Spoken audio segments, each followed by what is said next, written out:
Brent Burns is known for being one of the best puck-moving defensemen in the NHL. He's one of the longest tenured players in the league. He has remarkable athleticism and remarkable edge work that has stood the test of time. But the biggest thing that I think he brings to the table for the Hurricanes are his abilities as a leader and his ability to use his experience to cultivate the younger players on the Hurricanes to be better.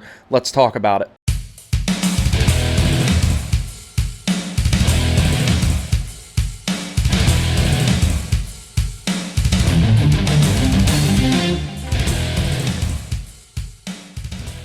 Last season, Brent Burns was brought in for a very specific purpose, to be the new right-handed puck-moving defenseman to go alongside Jaccob Slavin. While Brent Burns did not have a seamless adaptation to the system, after about 8 to 10 games he began to flourish, and he filled that role incredibly well. As a matter of fact, he set a franchise record for points by a defenseman with a total of 61 points in 82 games. While a lot of people speak ill of Brent Burns as far as his abilities defensively and his abilities as a penalty killer, he was more than enough to supplement the great defense that Jaccob Slavin provides, and he was utilized on the penalty kill, and he was very effective along with Jaccob Slavin. His skating ability allows him to maintain really good gap control. He has a lot of reach since he's a big guy, but his biggest asset as a defenseman is his frame. That he uses that to his advantage in terms of physicality, but he also uses it to block shots. It's hard to get a puck around a guy who's as big as Brent Burns, especially if he's right up in your face. When Burnsy left San Jose, he made sure to pack that booming slap shot that he has, that great one-timer, and his ability to power shots through from the point.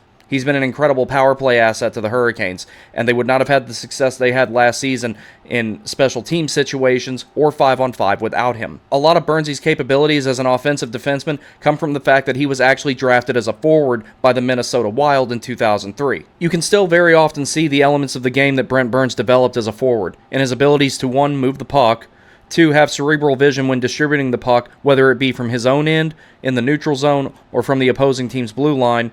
He knows when to pinch, he knows when to jump in the rush, he knows how to bait forecheckers, and he uses that unreal skating ability. Being as stable on his feet as he uses his edge work and his reach to shield the puck when he's moving it in transition. He often acts as a fourth forward for the Hurricanes, and one of the most advantageous times you can do that is when Jaccob Slavin is your partner. Brent Burns is also one of the few players active today that saw hockey evolve from the pre-lockout era to what it is now, and not only has he done that, he's kept up with the game. His experience is invaluable. Considering he's played forward and defense and watched the game evolve pre-lockout to the post-lockout era and kept up with it ever since as it has become increasingly faster, an increasingly fast-paced, high-skill game, and he's managed to keep up with it. The fact that Brent Burns is still playing now, still a top offensive defenseman in the league, and playing with the best shutdown defenseman in the league, and producing the numbers he is, as long-tenured of a player as he is nothing short of remarkable.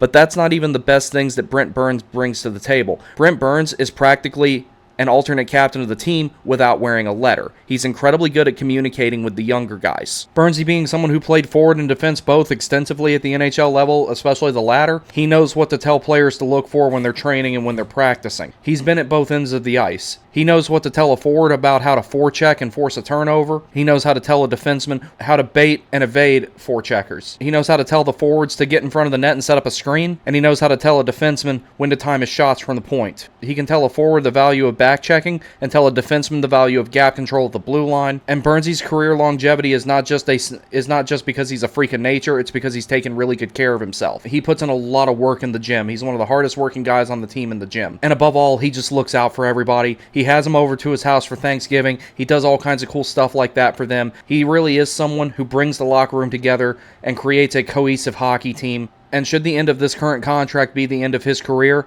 I can safely say Brent Burns was one of my favorite players outside of the Hurricanes organization, and I only like him more now that he's been part of the Hurricanes organization.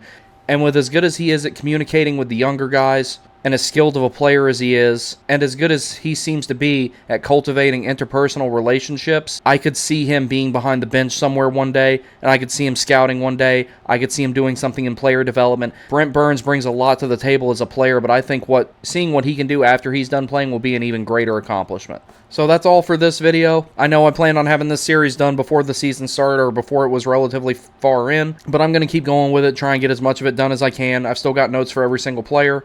Next up is going to be Teuvo Teravainen, and then Jordan Staal. If you like this video, please like, comment, share, subscribe, all that good stuff. Please consider donating to my Buy Me a Coffee. The link will be in the description. Thank you very much. Y'all take care, and I will see you next time.